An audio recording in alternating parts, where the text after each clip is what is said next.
Hi, folks. Welcome to Crisco's Corner. Unfiltered commentary. And not your truth, the real truth. Please like, share, and subscribe. And as always, thank you for your support.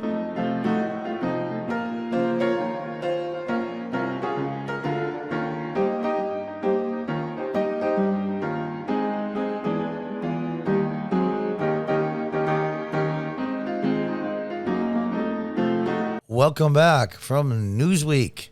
47% of West Coast Dems, 66% of the Southern Republicans want to secede from the U.S. Now, I think that's a skewed question. I think the red states, Southern Republicans, for the most part, and Midwestern red states want to stay in the United States. It's the blue states that have gone against the Constitution. It's the blue states that are acting un-American. It's the blue states that won't follow the law of the land. It's the blue states that won't follow the Constitution as written, i.e. the First Amendment of free speech. The Second Amendment, the right to bear arms shall not be infringed. That's as plain as English as you can make it. It's the blue states that have been going against being the United States. Frankly, it's like a bad roommate. I'm not leaving. You're the bad roommate. You get the hell out. But we'll call it secession because it's easier to explain. 2/3 of Southern Republicans say they support breaking away from the U.S. and forming their own country with nearby states. Where nearly half of Democrats on the West Coast would do the same. And you can go through and see all the percentages there. Sorry about my voice. My allergies are kicking my butt, but I'm pushing through it. And to list some of the percentages from the West, the Rocky Mountains, such like that. Now, here's the part that's interesting. Support has increased significantly across the board since the same question was asked in a Bright Line Watch poll in February, which is only 5 months ago. And only 50% of the Southern Republicans want to leave the Union, 16% less than the current figure. That's a lot. That's a lot. Now, those are 66%. Those are the people that want to leave the Union, Southern Republicans. It doesn't say who's not sure. It doesn't necessarily mean that 34% said no. It very well might be 15% said no, and the rest, 19%, aren't sure. It doesn't say that. But here is where I think these eggheads, I won't say what I really mean, don't understand how conservative people think. Data analyst Christopher Ingram describes the poll results as the most disturbing data point he had recently seen on Twitter. In his newsletter, Ingram noted that many of those who express support for secession may be expressing support to indicate partisan loyalties rather than support for a potential new civil war. You idiot. You don't get it. You're in your bubble. These people are pissed. The America they were born into, the America their grandparents and their great-grandparents lived in, they feel doesn't exist anymore. They want to be the United States again with a Constitution and our laws and our freedoms, especially the First and Second Amendment.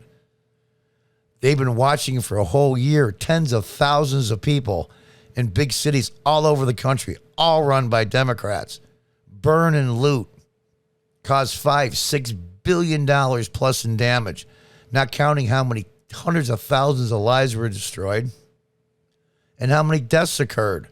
Way more than black unarmed men at the hands of police. A lot more, 5 times more, yet you get crickets. This is what, it's nothing to do with loyalty. There's a whole lot of Democrats in the South that want to leave. And as you can see, a good fifth of the Dems, according to this in the South, want to leave. That's 1 out of 5. That's a lot. Let's read on. It probably makes sense to read these results more as statements of political identity. I'm a proud Southerner. I don't like Joe Biden. Than as signs of actual intent. You don't get it, my friend. You don't get it. The progressive Democrats have gone too far. We won't even go into the details of the presidential election of 2020. I can't hear because it's YouTube. There's a lot of unanswered questions, and there's a lot of unrefrigerated fish here. Nevertheless, the sheer number of Americans, particularly Republicans and independents in the South, willing to blow the whole thing up into a signal of partisan loyalty is troubling. You idiot. You don't get it. The people that are conservative. I live in upstate New York, so I'm kind of screwed. The people in the South, in the Midwest, that are willing to blow the whole thing up, as you say, they already think the thing has been blown up by the progressive Democrats. This isn't about partisan loyalty. It's about loyalty to the country. It's about loyalty to the Constitution of the United States. These guys simply don't get it. Now, here's an idea. What I think, if we were going to really talk seriously of this happening, what the blue states would look like. Now, what I did in the map here, I took northern Ohio and Indiana, and I made it blue because isolation of Michigan and the Northeast. If this really happened for real, that would probably what would happen. You're going to have some kind of land along the lakes there that connects. Now, that really sucks for southern Indiana and southern Ohio because they're not connected to the Great Lakes, but there's ways to work around it. Also, it has Virginia's blue. I'm not so sure, but for right now, I would say, yeah, everything else is accurate. Georgia would be surrounded. It's a swing state anyway. There's no way they could remain blue. So that's why I put an X there. So then you have the western states with Hawaii, the upper Midwest, and the Northeast. Now, those of you that think that secession is some kind of crazy rebel thing and that slaveholders did and blah, blah, blah. Thomas Jefferson, and I believe it, 1806, I'm not really sure. He was still, after he was president, if a state wants to leave, let them leave. That's the whole idea. The states came together and created the federal government, not the other way around. I know, I think it was an 1876 Supreme Court case that said secession was against the Constitution. Well, okay. John, if you believe in the word of law, then, why don't you go along with that? Well, Supreme Court also ruled that you could own people. Supreme Court also ruled that you could bring the people that you own into free states and keep them there for years, and they're still slaves. So you know what? Supreme Court isn't always accurate. And I'm not sure what the blue states would do, nor do I give a damn. I live, if you look at New York, right where the A is in Pennsylvania. If you go straight north, right above the Pennsylvania border, that's where I live in Binghamton. I used to be a city councilman here in the early 2000s as a Democrat. I left the party in 2013. Probably should have left it in 2006, but that's another story for another time. I think secession now is closer than it's ever been. Now, this is my idea what the red states would look like. Do you think for a minute if all of these states, southern Indiana, southern Ohio, we'll even say that they wanted to go blue, but do you think that the blue states could stop all of these states from leaving by force? You're out of your mind. You are out of your mind. There's no way they could stop it. And we'll talk about Illinois first. Look at Illinois there. Without Chicago, Illinois is a deep red state. Right where I have the border of Indiana and Ohio, go right across to the Iowa southern border. That could be southern Illinois easily. Easily. Let Chicago be its own state. The hell with them. Just like New York City. I live out upstate New York. We've been trying to separate from New York City for decades, and they won't let us go. You think for a minute, and Alaska, by the way, is also on this red state. I just don't have it on the map. This is the heartland of the United States. Everything's, they're just bumble blank hicks, and they don't really produce much. Well, yeah, they do. This is farmland. And a ton of food is grown in California, too. I think this country like this would be very self-sufficient, without question. Technology, agriculture, oil and gas, you name it. There's a lot of oil and gas right here in these red states. And I think they would do very well. They would do very well. I would be heartbroken if it happened. But I'll tell you the truth. If it did happen, I would sell everything quickly. And I mean very quickly. And here it is all together, all the states. It's a dilemma. It's a dilemma to be sure. But I think it's doable. I think it's doable. Is it going to happen? Will it be a disaster? I'm not so sure anymore. I used to think so. And I remember a line from the movie Amistad concerning the Africans that were brought to the United States illegally as slaves in the Supreme Court.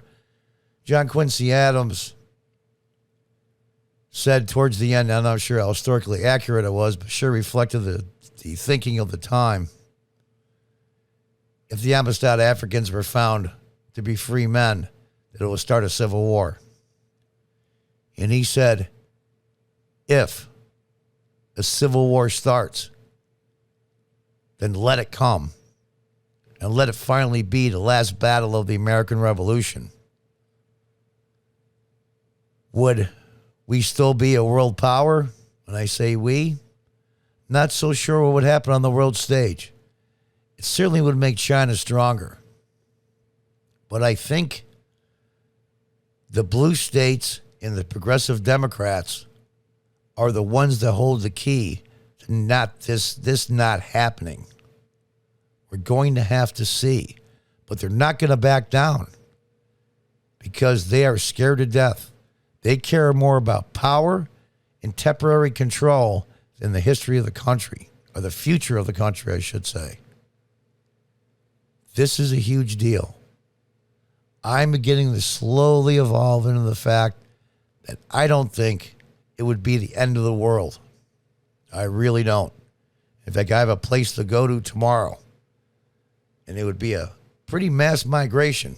If you want to know the truth, and the thing of it is, this is just my opinion now, the thing of it is, conservatives like me that live in upstate New York and the deep blue states, and on the West Coast, conservatives would leave to go to the new country where the red states are.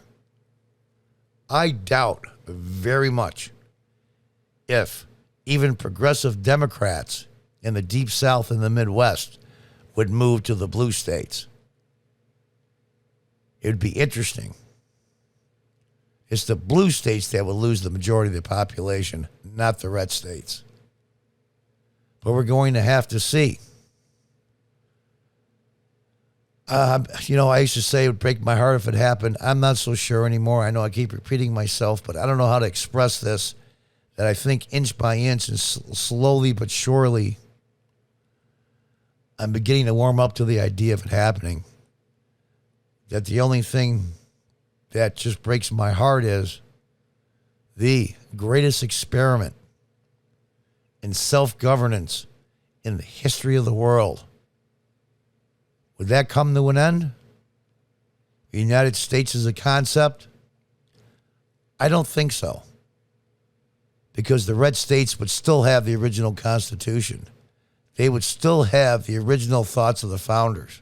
Freedom of religion, freedom of speech, freedom and the right to carry and bear arms are all would still be there.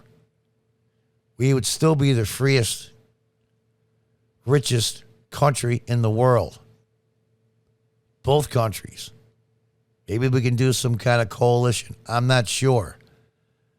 But just like 1860, when South Carolina left, and nobody thought it would happen, all of a sudden, one by one, the states left one after another, after another, after another.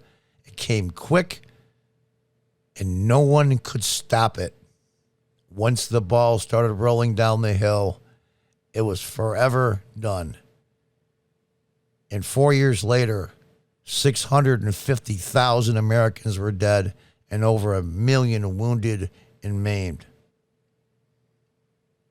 Think about that.